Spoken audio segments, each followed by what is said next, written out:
para dar inicio a la siguiente presentación, tenemos al profesor Carlos del Cairo, quien es antropólogo por la Universidad Nacional Colombia y máster en antropología por el programa de arqueología de la Universidad de los Andes en Colombia. También el máster M1 y M2 en historia de la Universidad de la Sorbona París I en Francia, máster en Patrimonio y Gestión por la Universidad de Padova en Italia, máster en Gestión Cultural de la Universidad de Évora en Portugal. También es candidato a doctor de la Universidad de la Sorbona París I, Francia, y miembro de la ONG Anfibia Colombia, quien colabora con esta actividad. Fue docente del programa de Arqueología y de Antropología de la Universidad del Externado. Ha participado en la gestión, alianzas locales, nacionales e internacionales y apoyo en la formulación de políticas públicas culturales relacionadas con el patrimonio cultural sumergido. Es miembro o coordinador del Comité de Cultura de la Comisión Colombiana del Océano, miembro de ICOMOS, también miembro instructor Terra Firme para Colombia de la Nautical Archaeology Society. Fue consultor en UNESCO para la formación en espacios virtuales sobre patrimonio cultural subacuático en América Latina y el Caribe. Además, ha participado como asistente y pasante en varios proyectos de arqueología subacuática en Red Bay, Canadá, Portimao, en Portugal, y en cursos de formación en patrimonio cultural sumergido y arquitectura naval en Brasil, España, Cuba, y ponente y conferencista en congresos internacionales en España, México, Croacia, Australia, Francia, entre otros países. Cuenta con publicación de varios artículos y libros compilatorios sobre patrimonio cultural y también ha apoyado la realización de documentales de difusión masiva en Discovery Channel y National Geographic. Sin más, yo doy paso al profesor Carlos del Cairo. Hola, ¿cómo están? ¿Me escuchan? Sí, le escuchamos, profesor.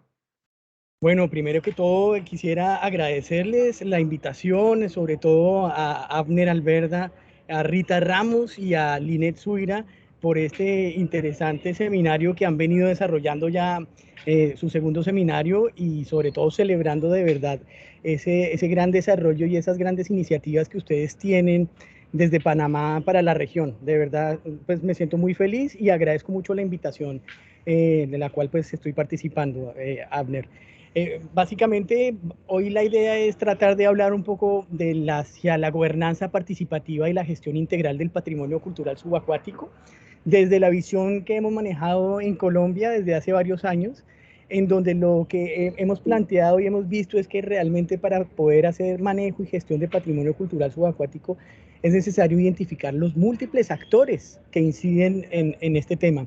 Porque cuando lo vemos es muy interesante ver que desde el patrimonio cultural subacuático hay actores que uno no se imaginaría que estuvieran integrados.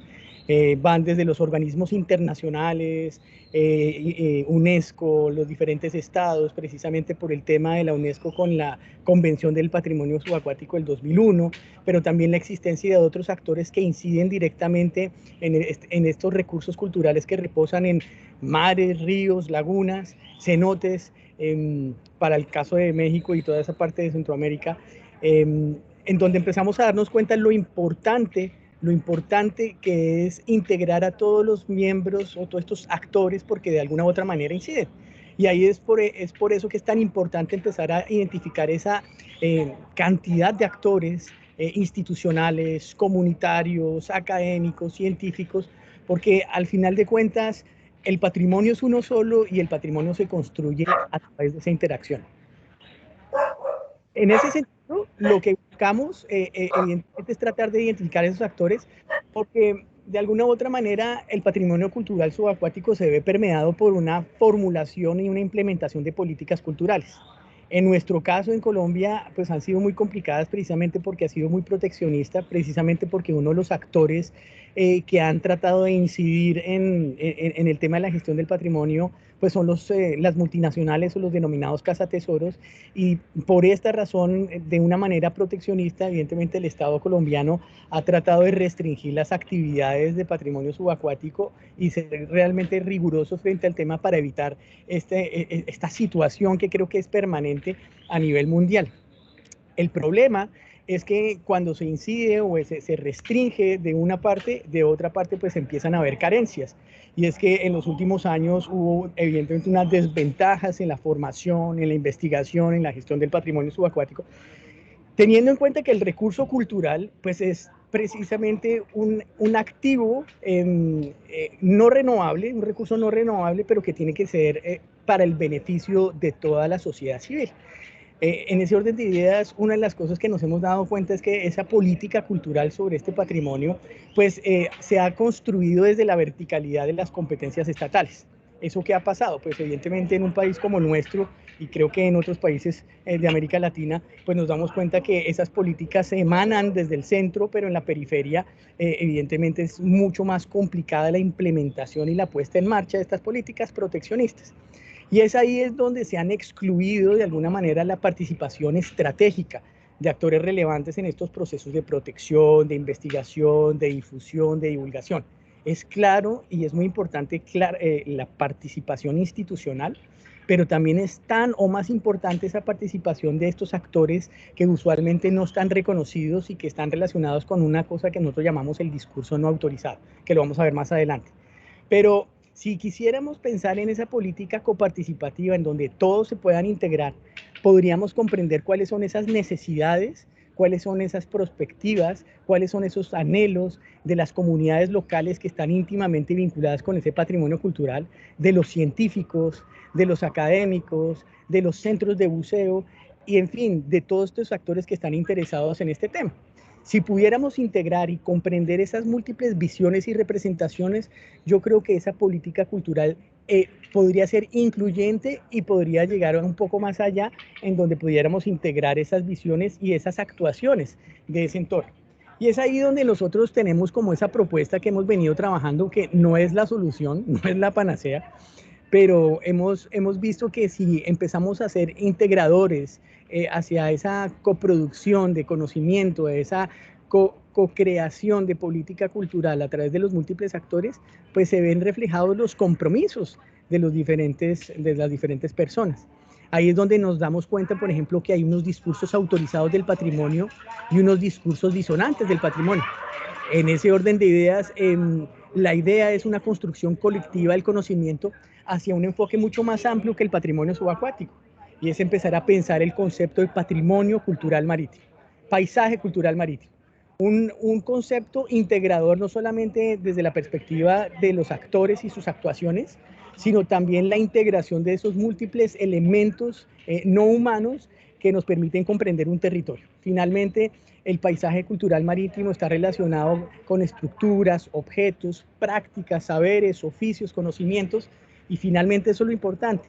¿Qué es lo que queremos proteger? ¿Qué es lo que queremos preservar? No solamente el objeto, sino realmente las representaciones que hay de ese objeto y su entorno en donde están esas comunidades, porque evidentemente el objeto no está aislado. Eso es una de las cosas interesantes. Y es ahí donde empezamos a pensar que si nosotros llegásemos a empezar a trabajar el tema de esa integración de los múltiples actores, creo que vamos a ser mucho más eficaces frente al tema del compromiso. Un compromiso que viene desde la perspectiva estatal. Cuando hablamos desde la perspectiva estatal e institucional, estamos hablando también que hay una inyección presupuestal para investigación, para protección y sobre todo para un punto muy importante, es el beneficio de las comunidades a partir de un patrimonio no renovable. Pensar de Carlos, alguna... disculpa que te interrumpa, pero la presentación no está corriendo. No sé si no está en modo presentación. La estoy corriendo. Ok, espera, que no ha pasado. Déjame compartirla yo desde acá y entonces Dale, eh, espérame. Deja de compartir pantalla, por favor. dame un segundito, listo.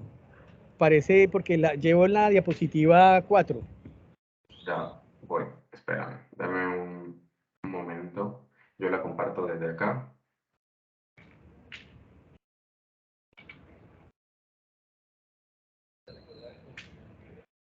Listo. Creo que... A Si ver, quiere, a partir de la diapositiva 4. espérame, déjame... a ver. No la pueden ver en modo con pantalla completa, ¿cierto? Que No, tampoco no la... pero la Ya, podemos manejar así. Sí. espérame, espérame, déjame intentarlo nuevamente, no sé qué ha pasado.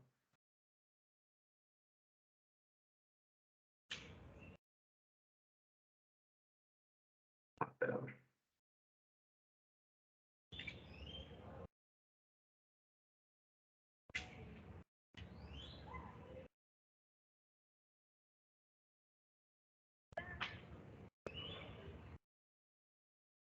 Ahora sí. Listo. Abner, pues te agradezco mucho, te voy diciendo más o menos el siguiente. Entonces lo que hablábamos era que Tú nosotros, pídeme, ¿cómo te digo? Pídeme solicitar control y ya arriba en solicitar control, ya está, perfecto. Entonces ya tú puedes continuarlo, perfecto. listo, hablábamos del paisaje cultural marítimo, pero no me deja pasar. Ah, pucha, ahora sí me deja pasar. Entonces lo que hablábamos era precisamente, qué pena, estas cuestiones nunca vamos a solucionarlas. El problema de los entornos virtuales, pero bueno, ahí seguimos. Lo bueno es que nos conectamos en la región, que eso es uno de los puntos importantes que vamos a hablar aquí en la presentación. Entonces, el paisaje cultural marítimo es un tema que te integra el territorio, los actores y las actuaciones, percepciones y representaciones, discursos y prácticas. Y esa es la idea, pensar en esa política pública participativa en donde se puedan de alguna u otra manera integrar esas percepciones de todos, o sea que eso es lo interesante, el discurso no autorizado y el discurso autorizado. ¿Por qué? Porque este patrimonio de todos está en riesgo y ya nos hemos dado cuenta en el contexto nacional y latinoamericano. Tenemos muy rápidamente, tenemos el tema de la presencia de los que intervienen ese patrimonio para fines comerciales, a gran escala y a pequeña escala. La participación, por ejemplo, de buzos, coleccionistas, que van y alteran los sitios, expoliadores para la venta de objetos, es esa pequeña escala. Luego están las multinacionales cazatesoros que han intentado entrar y que han entrado en diferentes contextos en América Latina y pues a nivel mundial, en donde bajo esa premisa de investigación disfrazada hablan de recolección de objetos, pero para la venta. Y evidentemente uno de los puntos que hay que tener en cuenta es que no se pueden vender los objetos, no se pueden vender, creo que esto es más que reconocido y demás, y que hay que, como en tierra, proteger y preservar el contexto arqueológico. Todas las evidencias son muy importantes, sobre todo cuando se tratan de estos elementos que están en fondos acuáticos, que requieren además no solamente esta investigación, sino procesos de conservación. Esto es súper importante, creo que ya todos lo sabemos. Extraer elementos del entorno acuático es condenar a los objetos a su destrucción y a su desaparición, a menos que se garanticen esos procesos de conservación y restauración, que son extremadamente largos y muy costosos. Y para América Latina eso es un punto importante tener en cuenta. Entonces, en ese sentido, la idea de hablar de una gobernanza es una gobernanza precisamente porque es la puesta en acción de la toma de decisiones, pero es una puesta en acción de un equilibrio, de una dinámica en que puede haber una concertación entre lo que es la teoría de la política y la implementación en el seno de ciertas comunidades. Ahí es importante tenerlo en cuenta porque no todo lo que está en la política pública lo implementan las comunidades cuando estamos hablando de comunidades vulnerables, de comunidades de pescadores que son los que mayoritariamente tienen el contacto directo con los recursos culturales. Tenemos ese otro riesgo y estas comunidades tienen una percepción distinta frente a la propiedad y a la naturaleza del patrimonio. Precisamente por esa ley del mar, la ley marítima, de todo lo que se encuentre es dueño quien lo encuentre. Y entra evidentemente en contraposición frente a los preceptos de lo que es el patrimonio, que es patrimonio de la nación o el patrimonio de todos. Y por lo tanto no puede ser ni vendido, ni comercializado, ni enajenado, ni heredado, ni nada de este tipo de cosas. Y es en ese orden de ideas que esa gobernanza que se está planteando y que venimos trabajando paso a paso, esto no es fácil, no es fácil porque esa gobernanza es tratar de sentar en la misma mesa a los actores que están involucrados en este manejo del patrimonio desde múltiples visiones. es empezar a trabajar en esa relación tripartita entre el Estado, la academia y la sociedad civil. Y entre esos tres, evidentemente, empezar a trabajar de acuerdo a sus actuaciones, de acuerdo a sus compromisos y de acuerdo a sus responsabilidades. La gobernanza del patrimonio cultural, la idea es el modo de implementar políticas públicas de carácter nacional y transnacional, porque la idea también es empezar a trabajar estos preceptos que hay desde la Convención de la UNESCO o desde la Carta de Sofía o de todos estos, digamos, instrumentos jurídicos de nivel internacional que buscan sobre todo la protección de estos contextos arqueológicos en entornos acuáticos, pero además la idea es esa interacción horizontal de esas diversas autoridades. Cuando yo hablo de eso, lo hablo no solo desde el discurso, desde la parte teórica, sino que nosotros hemos tenido un contacto muy cercano con las comunidades, y las comunidades también tienen sus líderes, y sus líderes también permiten o garantizan una movilización de las poblaciones. Y en ese orden de ideas, si todos estuviéramos enmarcados en un solo derrotero, que es la protección del patrimonio subacuático, pero que eso involucre el beneficio de las comunidades, pues realmente estamos trabajando en un modelo muy interesante. Ese modelo del beneficio de las comunidades pasa evidentemente por un aprovechamiento de los contextos. Ese aprovechamiento de los contextos va fundamentado sobre todo en el tema de museos subacuáticos, recorridos, itinerarios, venta de servicios, o sea, realmente es empezar a trabajar ese consumo cultural del patrimonio cultural subacuático. Creo que esto es uno de los puntos importantes, además porque está enfocado también en los objetivos de desarrollo sostenible, del cual pues digamos estamos alineados. Entonces, uno de los puntos es el pluralismo, la inclusión, la no jerarquía, sobre todo para la coproducción de esas políticas y de ese conocimiento, porque básicamente nosotros somos arqueólogos y es divertido, pero pues nosotros somos arqueólogos que muchas veces no hemos tenido el contacto permanente con los entornos acuáticos, y por más GPS, sensores remotos que utilicemos, tecnologías de punta, pues evidentemente los conocimientos tradicionales son tan o más valiosos que lo que nosotros producimos. Por eso nosotros como grupo de trabajo pensamos siempre que no venimos a imponer conocimientos, sino venimos a aprender también y a coproducir. Ese es uno de los puntos importantes. Y clave desde ese punto es el tema de la difusión y la divulgación. Aquí, como vemos, son elementos relacionados con esa divulgación del patrimonio subacuático desde las mismas comunidades locales. Como ven, nosotros desde hace varios años, porque esto es un proceso que es de largo aliento, no definitivamente lo que estamos tratando de romper es el esquema del inmediatismo. Estos son proyectos que tienen que convertirse en programas que garanticen de alguna u otra manera impactar en diferentes generaciones. Los niños, los adultos, las madres comunitarias, bueno, un sinnúmero de actores. Y ahí lo interesante es que en Colombia, por ejemplo, tenemos el Pacífico, tenemos el Caribe, y nos hemos dado cuenta que así estuviéramos en la misma Cartagena, hay poblaciones de pescadores que piensan de manera diferente, así estén a 5 kilómetros de distancia. Y eso es muy interesante porque tienen percepciones y representaciones distintas. Lo litoral, lo insular, lo marítimo, está muy relacionado con este tipo de interacciones con el entorno acuático. Y es por ahí donde nosotros también nos hemos dado cuenta que la integración de las comunidades en la producción de los documentos de sensibilización termina siendo vital. No estamos en estos momentos, y lo veíamos, digamos que como la capacidad de los científicos y de los académicos para poder traducir esa información rimbombante que nosotros manejamos y tratar de hacérsela saber y conocer a las poblaciones es un gran reto. Y qué mejor reto que integrar esas visiones de esos pobladores o esas comunidades. Ese es un objetivo muy interesante. Por ejemplo, un ejemplo fue en Tierra Bomba, en Boca Chica, en donde el concepto de patrimonio cultural subacuático pues nadie lo entiende. O sea, realmente es una cosa muy interesante porque ahí es donde nosotros como científicos y como que hemos trabajado en el tema, intentásemos establecer un canal de comunicación coherente y comprensivo para que la comunidad también nos entienda, que nosotros entendamos la comunidad, pero la comunidad también nos entienda. Y eso de patrimonio cultural subacuático para las comunidades, pues eso era un tema que no lo entendían por esos mismos conceptos. Entonces, en esa traducción y en esa concertación está el tema de patrimonio cultural subacuático. Para ellos son los sitios históricos hundidos en el mar, ¿sí? Ahí es donde empezamos a hacer el clic, porque lo que no queremos es eh, educar a una población para que utilice los mismos conceptos que nosotros. Lo que queremos es finalmente concertar para que se proteja algo que para ellos son tan importantes, pero lo ven de una manera distinta, lo definen de una manera distinta.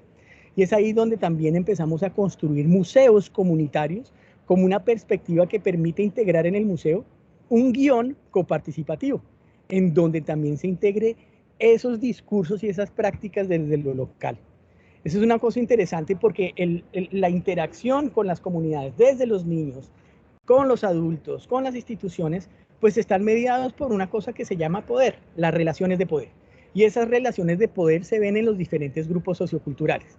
¿Cómo es que se pueden ejercer esas relaciones de poder para un fin que es el de la protección del patrimonio subacuático? Los conocimientos están, tanto en los niños como los adultos, como los abuelos, como las mujeres, como los hombres, están los conocimientos sobre ese entorno. La idea es empezar a concertarlos y es evidentemente lo que estamos empezando a trabajar desde hace ya 20 años prácticamente con distintos ministerios, distintas administraciones. Yo se los cuento pues porque digamos es como hemos construido una memoria en la gestión del patrimonio subacuático, es que nosotros como científicos y como vigías de ese patrimonio subacuático, nosotros trascendemos el tema del aspecto político, si es derecha, si es izquierda, si es centro, pero sí lo que hacemos es mantener la institucionalidad. O sea, no el gobierno, sino el Estado. El Estado con la protección de su patrimonio cultural en general. Y es por eso que se ha venido construyendo y hemos visto cómo este engranaje de la coparticipación se viene integrando para poder incluir esos múltiples actores, en principio comunitarios, pero luego los institucionales, que ese es el gran desafío. ¿Cómo acercar la institucionalidad, el Estado, las autoridades, con las comunidades locales? Y evidentemente el modelo es la academia, los científicos, ejercen un poder muy importante, no de imposición de conocimiento. Eso es súper importante tener en cuenta. Es la idea de una mediación, el científico como mediador y el científico como traductor, si quisiéramos implementar esos discursos de Bruno Latour, que en paz descanse.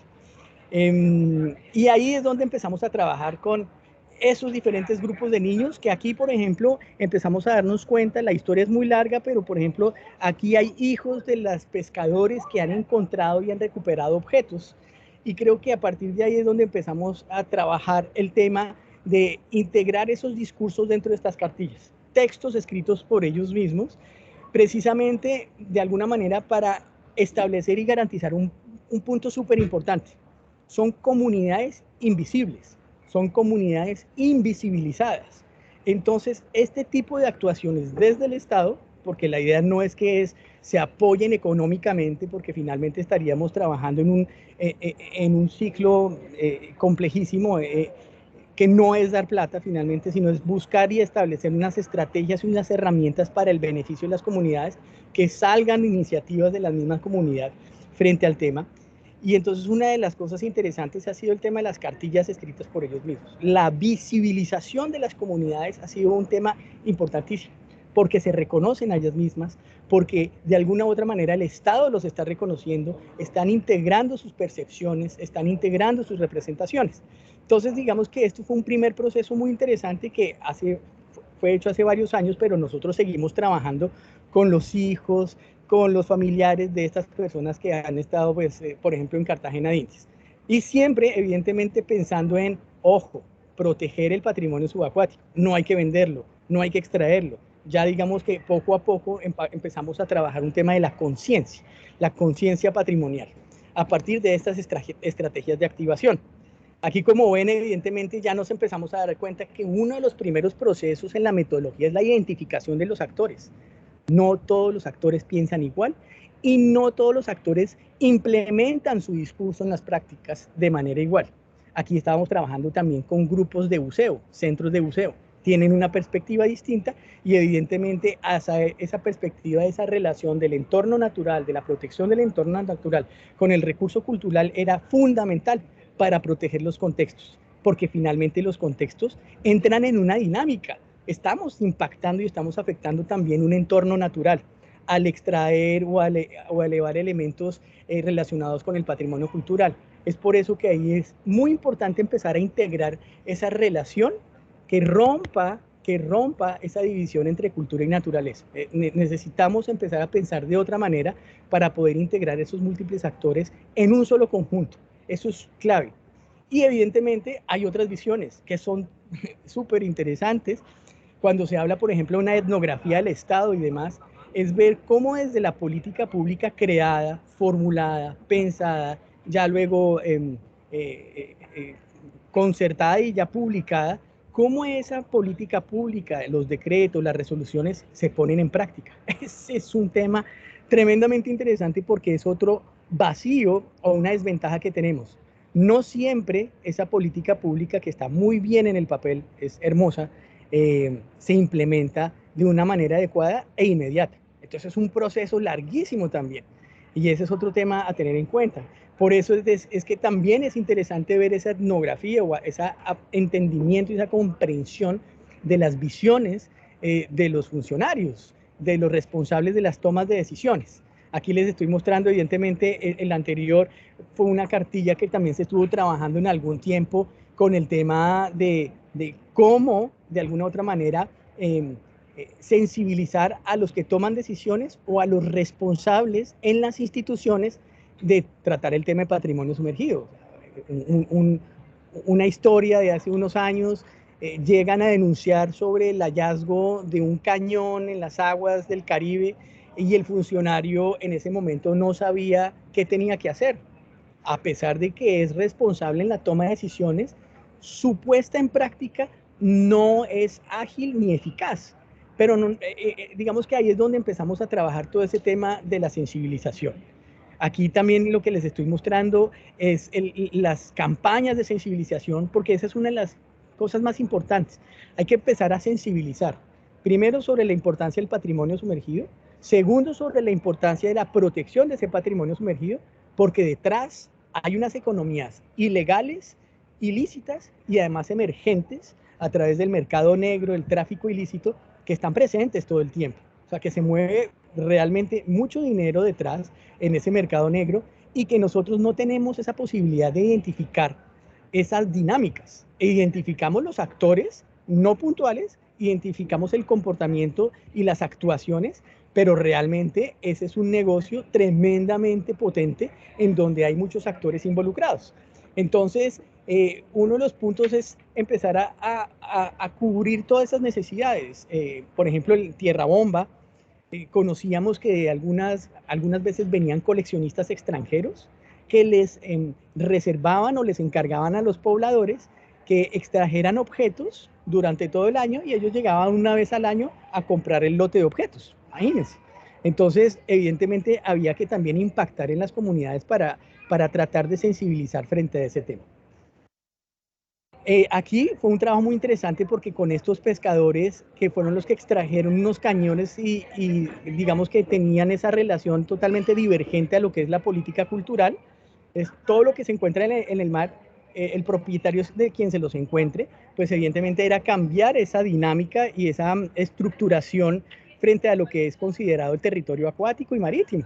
Entonces estos pescadores que tienen todas las tecnologías tradicionales para la recuperación de elementos, pues era empezar a trabajar con ellos, sobre todo para buscar la protección del patrimonio subacuático, madres comunitarias, o sea, cuando yo les muestro madres comunitarias, pescadores, niños y demás, estamos en un contexto que creo que todos compartimos en América Latina y es muy puntual, muy diferente a Estados Unidos o al norte, muy diferente a Europa, y ahí es donde le apuntamos a trabajar con estos grupos socioculturales que son claves. ¿Por qué? Porque son tomadores de decisiones, porque hay líderes comunitarios, ¿sí? En ese orden de ideas, pues empezaron a trabajar creaciones de entidades, de entidades, de cooperativas, de fundaciones locales para la protección del patrimonio. Aquí ustedes ven fotos, por ejemplo, del tema de qué fue lo que se extrajo en el 2006, si mal no recuerdo, de un sitio arqueológico aquí cerca de Cartagena, y la idea era trabajar precisamente para construir esas fundaciones administradas y creadas por las mismas comunidades como una estrategia de activación y empoderamiento de las comunidades, precisamente para el manejo y la gestión coparticipativa. Porque es que la gestión coparticipativa no es únicamente participar en la creación de las políticas, no es únicamente participar en los lineamientos, sino que también es necesario integrar en la cogestión, es decir, en toda la parte de la administración de posibles sitios patrimoniales con intereses de museos subacuáticos o de itinerarios, integrar a la comunidad. Es súper importante. Extremadamente difícil, pero llega un momento en que hay un clic en donde hay una sinergia institucional, una sinergia comunitaria, la que permite que empecemos a trabajar de manera concertada entre esos tres grandes actores: Estado, academia y comunidad. Aquí vemos diferentes tipos de sitios con los que se han venido trabajando con la comunidad. La creación de un museo comunitario que empezó a trabajar maravillosamente, y esta es una lección aprendida. Fue un museo que fue apoyado por el Ministerio de Cultura, que fue apoyado por el Instituto Colombiano de Antropología, que fue apoyado por las autoridades locales. Pero claro, estábamos todavía en ese chip de que fueran proyectos a corto y mediano plazo. Y claramente este tipo de proyectos, si se quieren plantear, hay que pensarlos a largo plazo siempre. No podemos seguir pensando en la cogobernanza, no podemos seguir pensando en la gestión del patrimonio cultural subacuático a un mes, a un año, a 2 años, porque hay proyectos que requieren al menos 5 y 10 años. Y esto, evidentemente, para América Latina es complicadísimo, pero tenemos que romper ese paradigma. Nosotros todavía no lo hemos logrado, pues llevamos 20 años en este proceso, de a poquitos construyendo, pero creemos que es necesario primero garantizar esos procesos que pasen y trasciendan al año, los 2 años, y que realmente pensemos una cosa a largo plazo. Porque esto es lo que pasa: los museos requieren un mantenimiento, los museos requieren un personal que se puede ir, digamos, elaborando y alimentando esa gestión, pero evidentemente se necesita de alguna u otra manera un apoyo institucional, que no necesariamente se traduce en dinero, se traduce en un apoyo institucional, en un acompañamiento, en una formación de los miembros comunitarios. Esto es una parte clave. Y esa formación no solamente tiene que ir a universitarios, que esto es un punto donde nos dimos cuenta también que es clave. La formación tiene que ir a una perspectiva de actores técnicos, tecnológicos y también profesionales. Y es muy importante lo que hemos visto como grandes resultados, es que no es únicamente de arqueólogos. Nosotros no necesitamos únicamente arqueólogos para la gestión del patrimonio cultural subacuático. Necesitamos tomadores de decisiones formados, capacitados y sensibilizados para la gestión del patrimonio cultural subacuático, y eso no necesariamente es un tema de arqueólogos. Este tipo de proyectos de arqueología subacuática, por ejemplo, de pensar en infraestructuras museales, museográficas, subacuáticas, en itinerarios y demás, requieren un pensamiento mucho más amplio que va más allá del arqueólogo. Estamos pensando en administradores de empresas, en economistas, en administradores turísticos, en politólogos, en fin, en estas personas que saben cómo se estructuran estos proyectos. Nosotros, como arqueólogos, tenemos que, de alguna u otra manera, ser muy sensatos con nosotros mismos. Queremos hacerlo todo, pero necesitamos de los demás. Es por eso que el tema de la interdisciplinariedad es supremamente importante. Y esas formaciones y esas capacitaciones de la gestión del patrimonio, es decir, es tratar de hacerle comprender a los tomadores de decisiones que se están formando en el tema, de que un proyecto arqueológico requiere múltiples actividades, múltiples etapas, y que nosotros somos tan solo un pequeño porcentaje los arqueólogos en todo esto. Entonces es muy interesante porque ya nos damos cuenta que son actores institucionales, tomadores de decisiones, que finalmente son los que, gracias a ellos, podemos desarrollar proyectos a corto, mediano y largo plazo. Y también requerimos de unas poblaciones comunitarias formadas, capacitadas. Tenemos un gran desafío ahí. Y es que tenemos esa perspectiva de que la formación es una imposición de conocimientos. Y aquí lo que estamos buscando es que haya un diálogo de saberes. ¿Por qué? Porque, y espero no me avisan si me demoro mucho, una cosa interesante cuando trabajamos con miembros de la comunidad, muy maestría, muy doctorados, muy todo ese tipo de diplomas, que al final, cuando uno está en el mar, en la mitad de una tempestad, y si no sabes nadar, pues perdiste tu conocimiento, porque el conocimiento real es el que está en el territorio, y el conocimiento real que está en el territorio no lo ejercemos nosotros los científicos, lo ejerce la misma comunidad que tiene el contacto directo. O sea, el conocimiento real es el de ellos. Nosotros somos los que deberíamos bajarnos un poco la cabeza y decir, estamos aprendiendo de la comunidad. Entonces, la idea es ese intercambio de saberes. ¿Para qué? Precisamente la misión es sensibilizar a estos actores con un derrotero común: protección, gestión, investigación, en fin, algo que podemos llamar coproducción para la gestión del patrimonio subacuático. Y es a partir de ahí que empiezan a emerger unos proyectos desde hace unos tres años, yo más o menos creo, en donde empezamos a darnos cuenta que logramos integrar entonces esa formación interdisciplinaria de la arqueología, con la economía, con el derecho, con todo este tipo de cosas, oceanografía, hidrografía, y empezamos a darnos cuenta, ojo, si queremos empezar a trabajar patrimonio subacuático, tenemos que contar con muchos actores académicos y científicos para la generación de conocimiento, pero además tenemos que integrar a ciertos miembros de la comunidad. Entonces se vienen unas expediciones muy interesantes, porque lo que nos hemos dado cuenta desde la perspectiva de Colombia es tratar de optimizar las capacidades y las iniciativas que hay aquí en Colombia.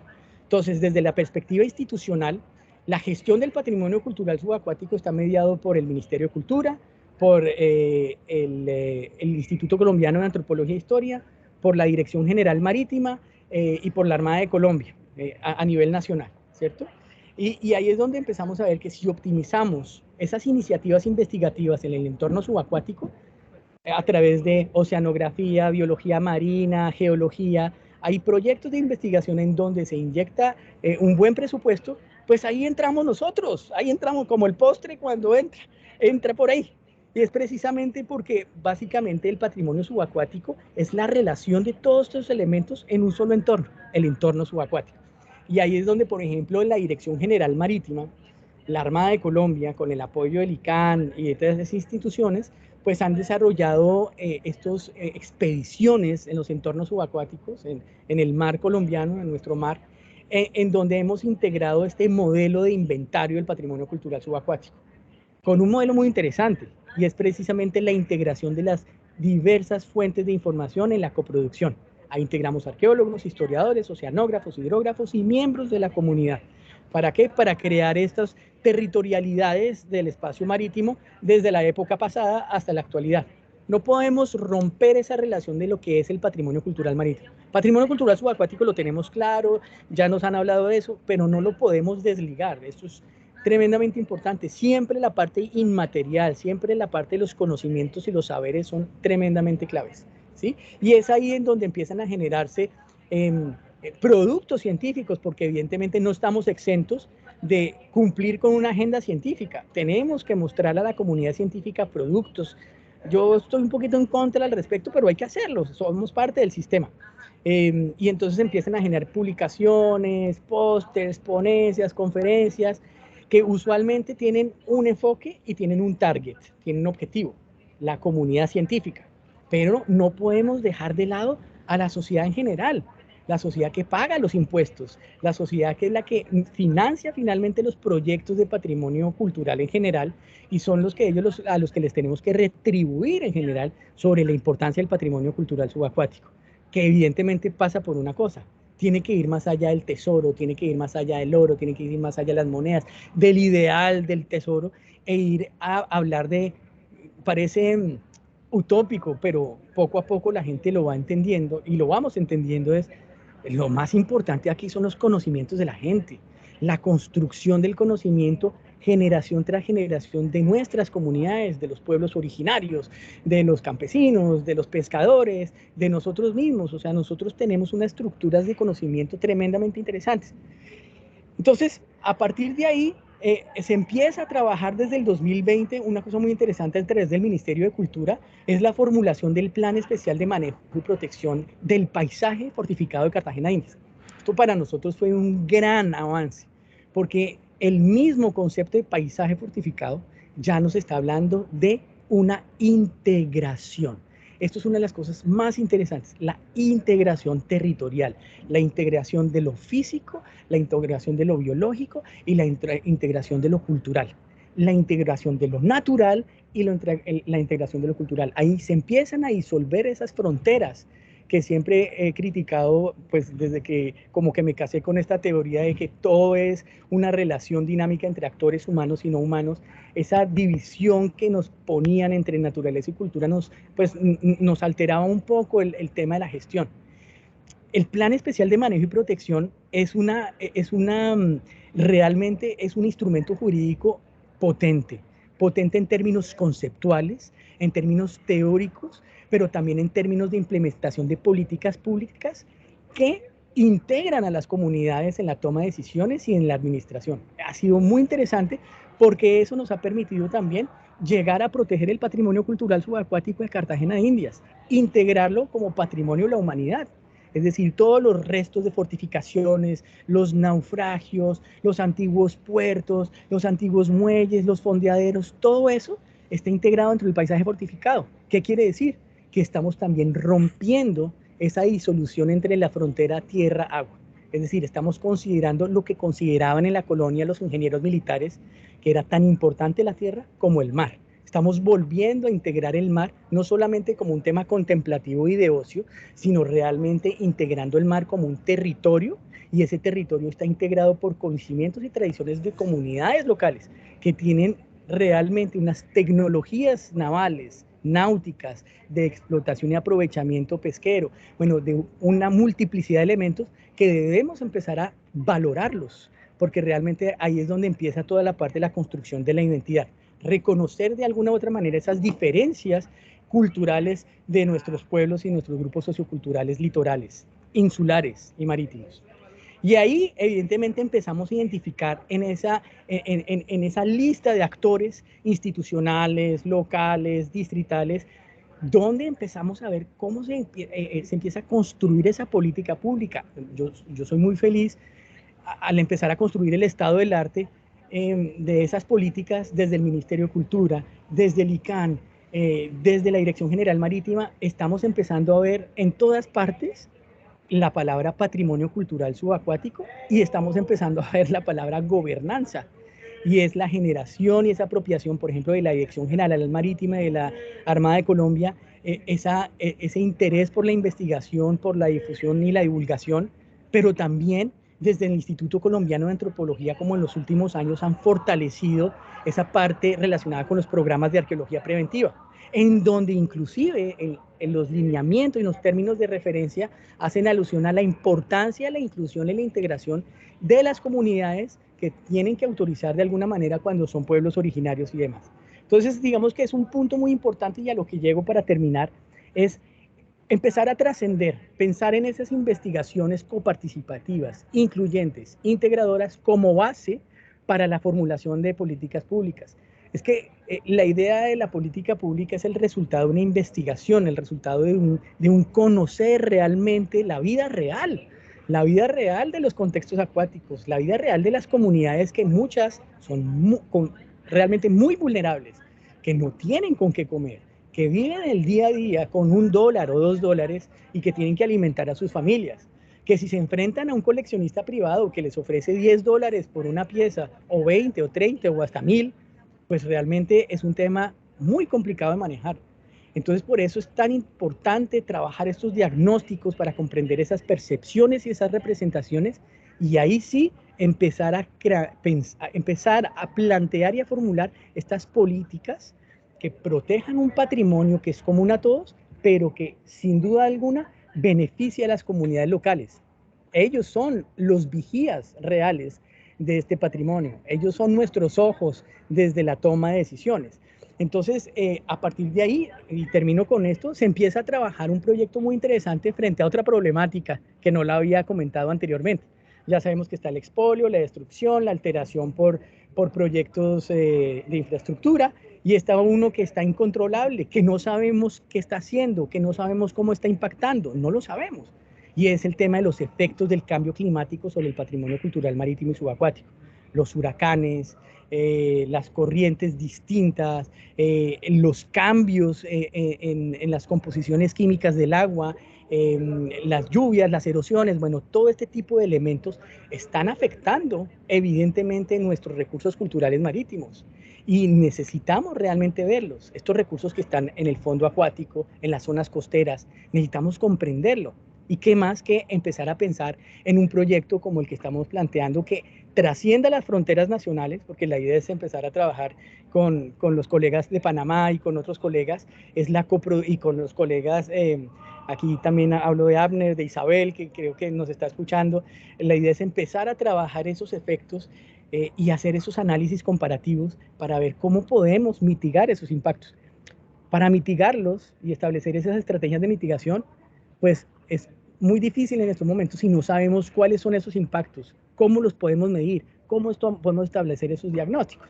El colaboratorio azul es un proyecto que estamos trabajando con la Universidad de Cartagena, con la Alcaldía de Cartagena, con el Ministerio, con múltiples instituciones, pero sobre todo es un proyecto que estamos trabajando con miembros comunitarios porque queremos empezar a crear dispositivos analógicos para la medición de los efectos del cambio climático, por ejemplo, sobre bienes arqueológicos o bienes de interés cultural como son las fortificaciones.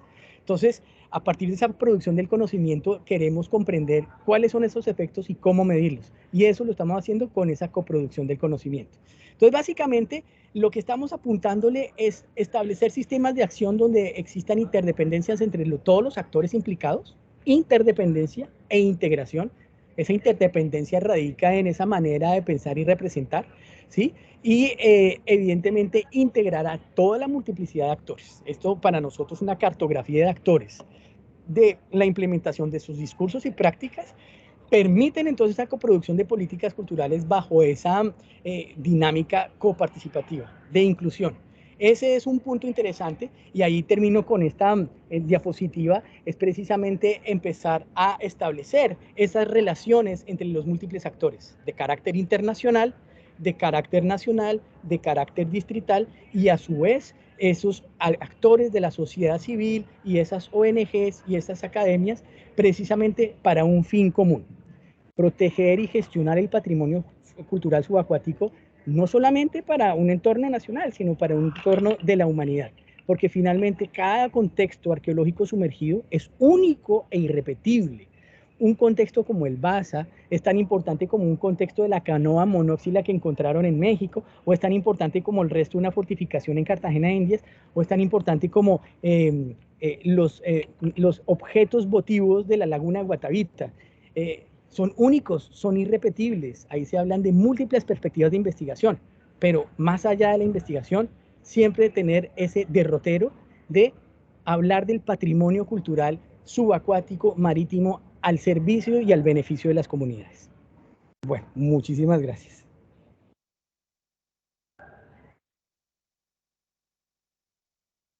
No, creo que no,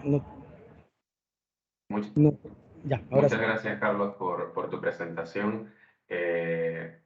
Por mi parte, yo quería hacerte una pregunta sobre esto que tú estabas comentando, porque yo creo que uno de los problemas que a veces nos encontramos, no siempre, pero a veces es como entrar en una comunidad y cómo ellos, o sea, cómo ellos valorizan este patrimonio con el que cuentan. Muchas veces, de manera inconsciente, el patrimonio está allí y esa relación que ellos tienen con el mar o con los ríos está implícita en ellos, pero que cuando nosotros entramos con unos lenguajes, hablando con unas palabras tan técnicas, tal vez ellos no los relacionan. Entonces, ¿cuáles son las primeras dificultades que tú has encontrado en esa primera entrada, en ese primer contacto con una comunidad? ¿Qué anécdotas nos puedes contar al respecto? ¿Te acuerdas? Totalmente, mira, inclusive con comunidades litorales o con comunidades de pescadores, pero también con actores institucionales. Es muy interesante, cuando llegábamos allá y empezamos a hablar, no, que hay que proteger el patrimonio cultural subacuático, nos miraban de qué hablan estos cachacos. Los cachacos nos dicen a los del interior de manera peyorativa, de qué hablan estos cachacos. Y claramente, el primer golpe fue que era esas ínfulas de que nosotros somos los que llevábamos la verdad y vamos a imponer la ciencia, No podemos convertirnos en los religiosos de la ciencia y evidentemente el primer choque fue no nos están entendiendo, no nos están escuchando y la idea era buscar una traducción, comprender primero lo que tú dices, cómo ellos perciben y representan su territorio y cómo ellos ven esos objetos que para nosotros son patrimoniales. Nuestro primer golpe era, es que ahí está la comida de mis hijos. ¿Qué significa esa frase? Era que precisamente habían coleccionistas extranjeros que llegaban y tenían una balita de cañón por ahí y se la compraban. Entonces, en vez de ir a pescar, pues tenían ahí el inmediatismo.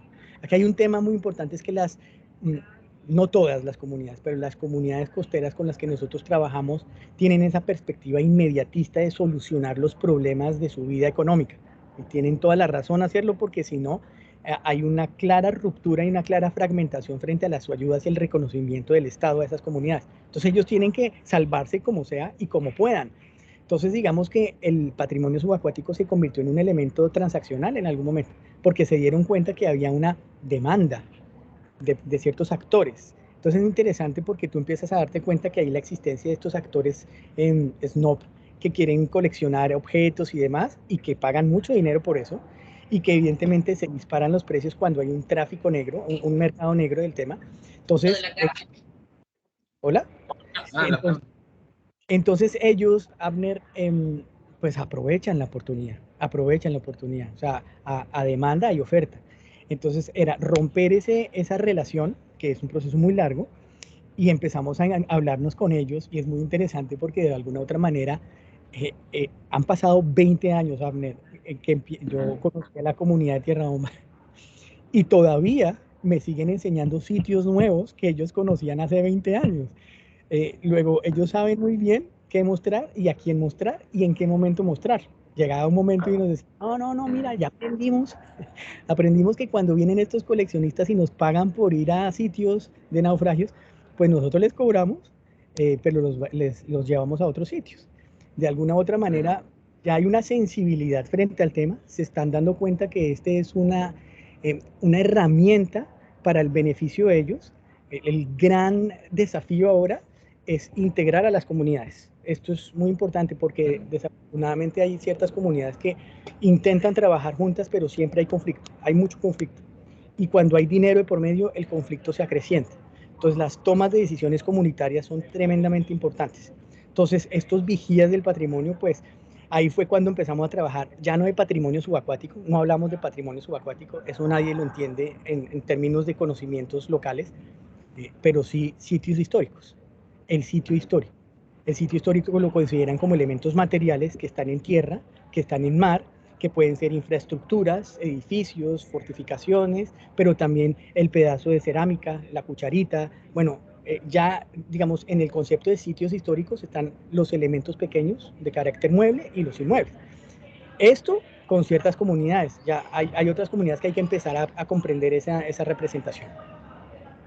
Y bueno, por el otro lado, bueno, a los que tengan alguna pregunta pueden levantar la mano también y Rita le estará dando paso. Yo por el otro lado te quería preguntar, ya tenemos, digamos, algo de luz sobre las comunidades locales, pero en cuanto a los otros entes que tal vez a veces no saben que forman parte dentro del Estado, digamos, las organizaciones sin fines de lucro, por ejemplo, o los propios ministerios, hay algunos ministerios que tal vez no están del todo cercanos a que ellos también están implicados dentro del patrimonio cultural subacuático. Aquí nos acompañan varios estudiantes de la Escuela de Antropología de la Universidad de Panamá y para ellos tal vez sea interesante de cómo tomar conciencia a autoridades para tener acceso a fondos que puedan llevar a ellos a desarrollar proyectos en comunidades en donde puedan ejercer, digamos, Panamá es una zona que está intrínseca al patrimonio cultural subacuático, el patrimonio cultural marítimo,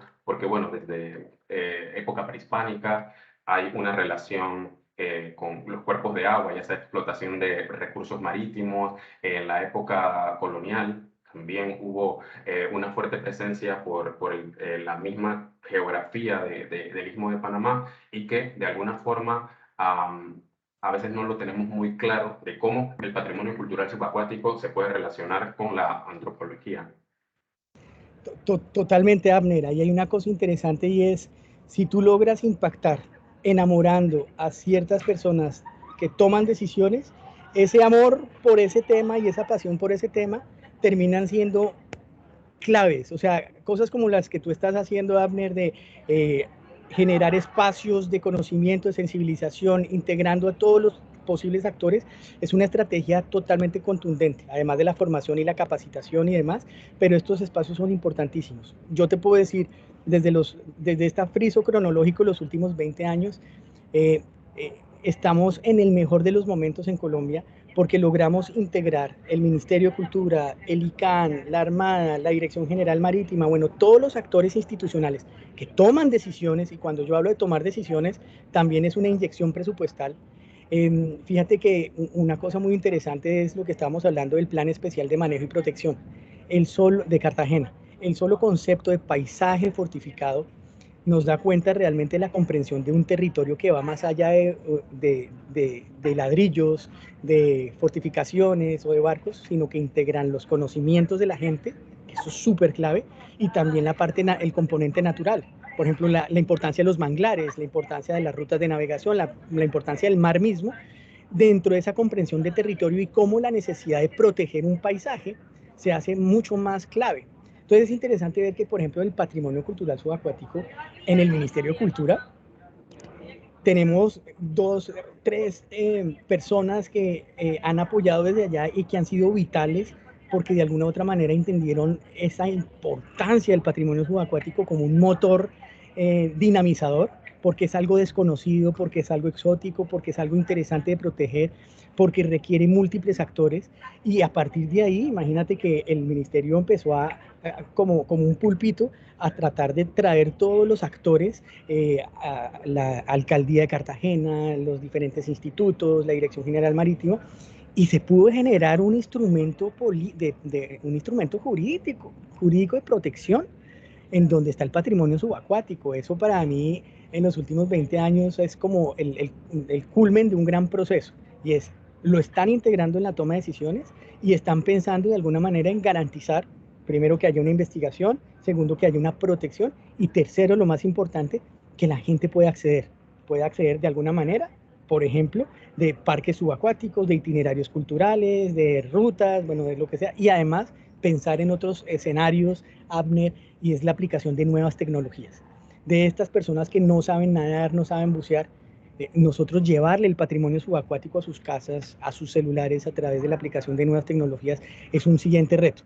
Pero te digo que la clave de todo esto es seguir, digamos, como con la energía siempre alto para tratar de mostrar esa pasión que tenemos unos pocos sobre este tema y cómo enamoramos a las personas que toman decisiones para la protección del patrimonio subacuático.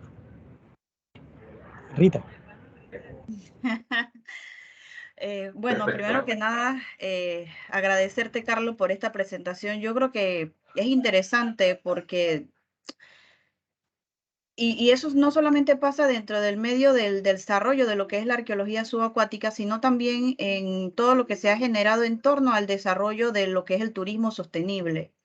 Y es el problema de la incorporación de las comunidades en todos los procesos que se dan de generación, no solamente de actividades turísticas, sino también, y qué bueno que lo has traído a la palestra, el tema del patrimonio cultural subacuático. Muchas veces tendemos a pensar de que sí, como académicos, como investigadores, como profesores, somos los únicos actores que debemos formar parte del proceso y de toma de decisiones, y no tomamos en cuenta que estamos hablando de un patrimonio que está en un determinado espacio, en un determinado contexto, que tiene una población, y que la única forma que nosotros tenemos de que realmente ese patrimonio no solamente tenga un valor, sino que esté bien custodiado, bien cuidado, y que realmente se pueda mantener a largo plazo, es involucrando a todos los actores. Y uno de esos actores que es, para mí es el primordial, son las comunidades. Nosotros por años, como investigadores, hemos obviado la importancia que tiene la comunidad y la población en ese sentido. Al final la población tiene algo que decir, entonces el que nosotros ahora estemos hablando del tema y los estemos tomando en cuenta y los estemos involucrando, yo creo que es muy importante, es un gran avance. Yo creo que hacia eso debemos dirigirnos, a tomar en cuenta a las poblaciones que al final son las que mejor conocen el contexto, que mejor conocen su historia y al final son las que están allí. Yo creo que el hecho de involucrarlas, el hecho de educar a la población, de decirles, ven acá, esto es importante por esto y esto, va a ser fundamental en los próximos años. Sí, Rita, inclusive yo te digo una cosa que ha sido súper interesante también. Los actores locales son claves, clavísimos. Y lo que nosotros hemos logrado, digamos, en la coproducción de políticas y de conocimiento, es integrar las instituciones para que se trabajen de manera horizontal. Te hablaba, por ejemplo, de las expediciones Seaflower y de los proyectos, por ejemplo, que trabaja la Dirección General Marítima, que es la autoridad competente para el tema de las actividades marítimas en Colombia, y la Armada de Colombia. Tú hablaste de una palabra muy importante, la custodia y la protección. Esa custodia y la protección está en diferentes escalas. Está a la escala local, con las poblaciones, pero está la escala nacional, que está relacionada evidentemente con esa protección frente a un gran riesgo, y es estas multinacionales internacionales, perdón, estas multinacionales denominadas cazatesoros, que tienen muchas tecnologías y mucho dinero para inyectar, y en ese espacio las comunidades locales entran en un desequilibrio y en una desigualdad para poder proteger su patrimonio. Ahí es súper importante la interacción y la integración de la Dirección General Marítima y la Armada de Colombia. Fíjense que, por ejemplo, la Armada de Colombia y la Dirección General Marítima crean un grupo de patrimonio cultural subacuático, integrando arqueólogos, integrando historiadores, integrando oceanógrafos, precisamente para proponer no solamente proyectos de investigación con miras a proteger y a conservar el patrimonio subacuático, sino que también intentan de alguna a través de múltiples estrategias proteger el entorno marítimo. ¿Para qué? Para que no haya expolio del patrimonio subacuático. Y todo esto no lo puede hacer DIMAR, digamos, que tiene la logística, la infraestructura, las embarcaciones, el personal y demás. Pues evidentemente uno de los puntos importantes, y creo que es como el camino, es la sinergia institucional. La gestión del patrimonio subacuático tiene que verse reflejada a través de una sinergia institucional donde haya una agenda política para la protección del patrimonio cultural subacuático, una agenda estatal. Y esto es lo interesante que vivimos en los últimos 20 años acá. Cómo insertar el concepto del tema de patrimonio subacuático en la agenda política del Estado, no del gobierno, del Estado. Y ahí es donde empiezan, por eso es tan importante la generación de políticas públicas, por eso es tan importante estar como en todos los ámbitos, porque precisamente estos actores implementan y ejecutan operaciones y demás si está dentro de la ley, ¿me entienden? Eso es súper importante. Entonces es como nosotros no nos la sabemos todas porque somos apenas arqueólogos, pero podemos tener un grupo de trabajo, que eso es también una lección aprendida, un grupo de trabajo de gente que sabe sus temas, sus áreas de actuación, sus disciplinas, para poder trabajar en conjunto. O sea, aquí es trabajar en grupo, trabajar en equipo, es la única. Entonces, por ejemplo, en Panamá, si se pudiera integrar a gente de la Armada, a la gente de la Autoridad Marítima, teniendo pues evidentemente los dos mares y más, que son los que en donde se puede optimizar el recurso tecnológico y la infraestructura, enamorándolos del tema, porque el tema es también que se enamoren del tema, créanme que el camino es maravilloso, como lo estamos viendo ahora en Colombia. Bueno, muchas gracias, Carlos, por tu brillante exposición. Nosotros, digamos, vamos a hilar tu presentación con el de la profesora Isabel Rivera, que tiene que ver con el tema del cambio climático también. Bueno, la doctora Rita, ¿puedes detener la grabación, por favor? Sí, te iba a decir que me dieras chance de... Ajá, Perfecto. ya te aviso.